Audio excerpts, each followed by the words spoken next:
Welcome to are के Sharma math classes. आज हम class 10 subject math chapter first वास्तविक संख्याएं रियल नंबर से कुछ रिवीजन वर्क के दौरान इंपॉर्टेंट क्वेश्चंस लेके आ रहे हैं स्टूडेंट्स के लिए।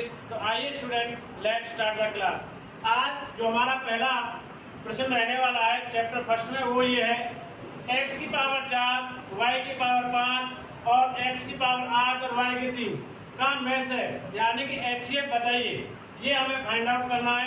तो सबसे पहले हम x की पावर, जो सबसे छोटी पावर है वो इसमें दी हुई है हमें x की पावर 4 और y की पावर जो सबसे छोटी दी हुई है 3। तो आंसर का जो HCF होगा x की पावर 4 और y की पावर 3। तो यह आपका सही उत्तर होगा।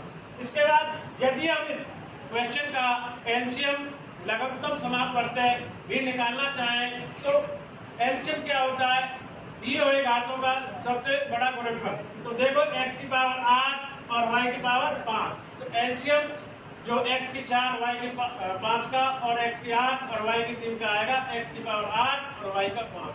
तो यह एलसीएम भी हम इस प्रकार इससे निकाल सकते हैं। जबकि क्वेश्चन में हमसे एचसीएफ पूछा था, ये हमने बच्चों को एक्स्ट्रा स्मार्ट बनाने के लिए बताया कि एचसीएफ इस प्रकार से निकाल सकते हैं। तो पहला प्रश्न के बाद हम बढ़ रहे हैं नेक्स्ट क्वेश्चन की ओर। अगला क्वेश्चन है क्वेश्चन नंबर 2, 14 और 122 का लेस है। लेस है अभी बताया पिछले क्वेश्चन में, तो उसी का रिपीटेशन है। लेस है कैसे निकालेंगे, प्राइम फैक्टराइजेशन मेथड है। 14 को 2 से 7 बार, 7 से 1, इसी प्रकार 122 को 2 से 61 बार और 61 से 1 बार। तो इसमें हमारा जो एलसीएम निकल के आएगा 14 और 122 का 2 × 7 × 61, यानी 14 × 61 500 854।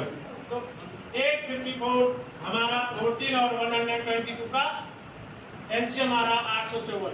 तो यह राइट आंसर है।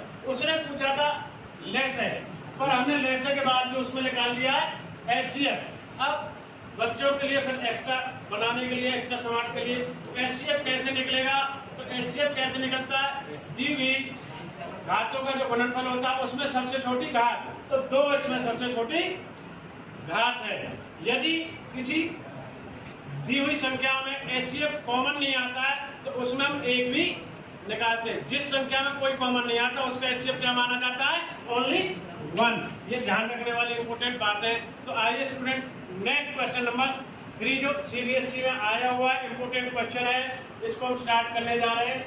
गुणनखंड वृक्ष का उपयोग कर 7650 के अभाज्य गुणनखंड ज्ञात करेंगे, जिसमें हमें पहले ट्री टाइप का एक अभाज्य गुणनखंड विधि द्वारा निकाली, जिसको निकालने में दिक्कत होती है प्रॉब्लम स्टूडेंट को इस तरीके से निकाल सकता है। जो हमारा सिंपल मेथड है प्राइम फैक्टराइजेशन मेथड, 2 से 7650 को 3825, 3 से 1275 और 3 से 425, अब 5 से 425 को, 5 से 85 को 17। तो इस प्रकार 7650 के जो आते हैं मल्टीपल 2, 3, 3, 5, 5 और 17।